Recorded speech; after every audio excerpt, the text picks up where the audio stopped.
There's no severance, our insurance, everything was cut off on May 2nd. Laid off and left without answers. Spirit Airline employees gathering outside company headquarters in Dania Beach Monday, still reeling after the surprise announcement over the weekend when the company shut down for good. It wasn't until midnight on Friday night that we learned, when we see the board with no flights for the next day, that we were done for that day. The abrupt closure creating a frenzy nationwide, catching employees and travelers off guard. All flights grounded by 3 a.m. Saturday. 17,000 people across the country now without jobs, including thousands of workers based here in South Florida. The impact widespread. This is not like any other industry. You do not take your work experience with you. You start right back at the bottom. So if you've been here 30 years, it means nothing.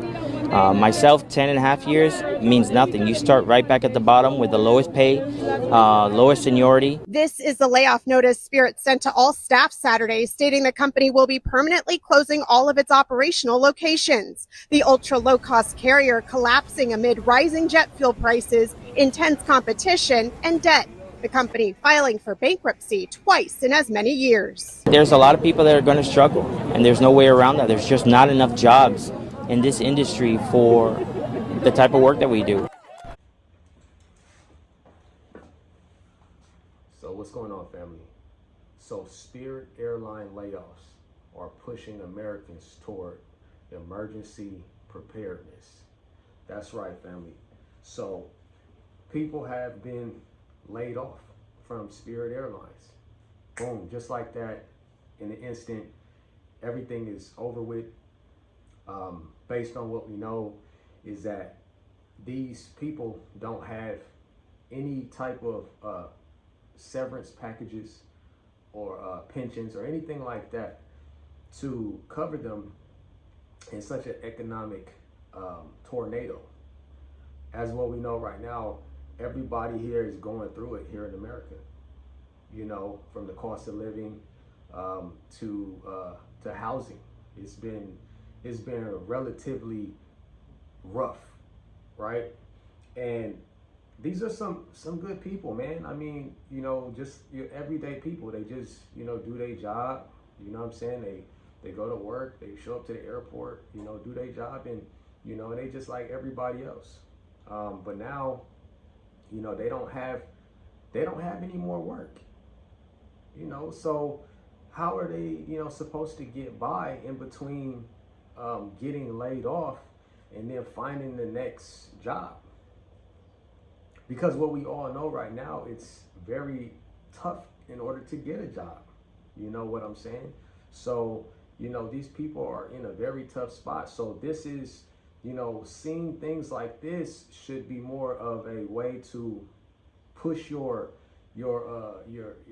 preparedness, so that way, just in case things like this happen to you, you know, you have a way of, you know, coping through the situation, right? Because I mean, not having any severance packages, man, that's crazy. That's crazy. I mean, it's a big company and corporation, right? But we all know when these things are going to happen, like these, you know, jobs are not guaranteed. We've all had this stigma that, you know, go to school, get a job, and you know, your job is supposed to be like your savior or something. And that's just not what it is. You know what I'm saying? As you can see, you know, these people are hurt. They're hurt. You know, they got to come back home and tell their families that they, you know, they don't have a way to make ends meet.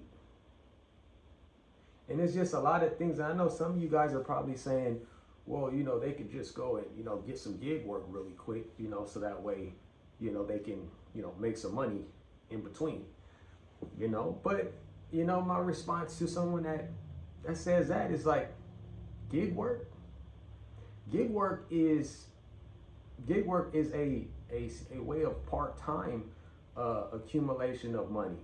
You know, gig work is not gonna suffice to somebody's $3,000 rent.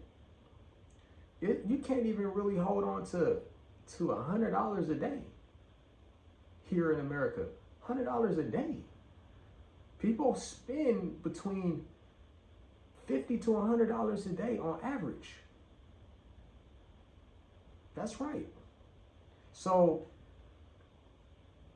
going to do a DoorDash or Uber Eats, or that shit's not gonna do nothing. That's not gonna do anything, guys. You know, like I said, these are some good people, man, and I just know that, these corporations, they don't care about nobody. So you have to be able to look out for yourself. Period and point blank. You got to be able to look out for yourself. So that's what I say. People that I know, they bust their ass, they go to work and, they give it 110%. And at the end of the day, all I say is that if you're going to do these jobs and you're going to, show up, just give what you got. Give what you got, man. I mean, and what I'm saying is, the point that I'm making is that you just got to give what you got. Don't put yourself in a position where you're stressing out, trying to make this company, a whole lot of money, trying to, show out and do all of this and that. Because at the end of the day, these things are going to happen. And when it's time to get rid of, this person or that person, they're not going to waste their time. They're just going to get you out of there. You know what I'm saying? So my advice to the average person, man, just get what you got. That's it. We were never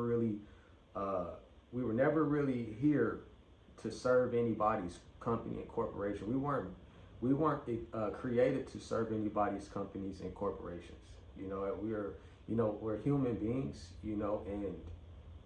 and how we have created this stigma here in America that this is the only way that you can, create a life for yourself is really sick. You know what I'm saying? And the result, people are shedding tears, they're crying, man, because they just don't know what to do if something like this happens to them. They don't know, like they're completely lost. And I've been in that position before, man. I've been in a position of getting laid off before. I think I was very young. I was, in my younger days, but it hurt. It hurt because at the time, I was trying to, grow in life in this society. And, I had my, my personal engagements going on, but it really affected those situations. Because like I said, when you got to come to a point where you got to tell this person or that person, that you are, incorporated with to live, that you just don't have any more money. Now you got to get on unemployment, and then, all of this stuff just starts to blow up in your face, and it really affects your life. So for people that have never been in that situation, it hurts, so, and then some people just can't speak on it because they just never been there. They just never been there. I know people right now that, when you talk about getting laid off, they just have never seen it before, and they just try to sway away from the conversation because it makes them afraid. It makes them afraid. I see it in their eyes, I see it in their, in their linguistics when, you're speaking to them about something like this. They just try to get off the topic real fast. They'll just jump to a whole nother topic. No. They don't want to talk about it, and I just could tell right there, they're afraid. They don't know what they would do if something like that would happen, but it's going to happen to everyone. If you happen to escape it somehow, you're considered very lucky. But at some point in your life, you're going to get laid off here in America. You're going to get laid off. You're going to get fired. It happens, and it's going to happen. So never think that you are excluded from the population and your job is just, here forever. Never think that. That's a part of being prepared, man. You always got to have some type of, side plan. Never think that this is the only thing. I know a lot of these people on, social media, these gurus and stuff tell you, you don't have to have a plan B, because if your plan A is solid, you don't have to have a plan B. And I've heard that numerous amount of times, but you better you better make sure you have a plan A or plan B, C, D throughout all the alphabets here in America. I can tell you that. Else you're gonna be somewhere up shit's creek. You know what I'm saying? But that's what they're going through, man. Spirit is done. You know, the people that work for the company are done. And just like that, man, it just changes your life. Changes your life. You know, and unfortunately, that's what we have to deal with here in America. But, you know, that's about it, man. I appreciate you guys taking a listen to the video. My name is St. Nicholas Brand. Until next time, peace.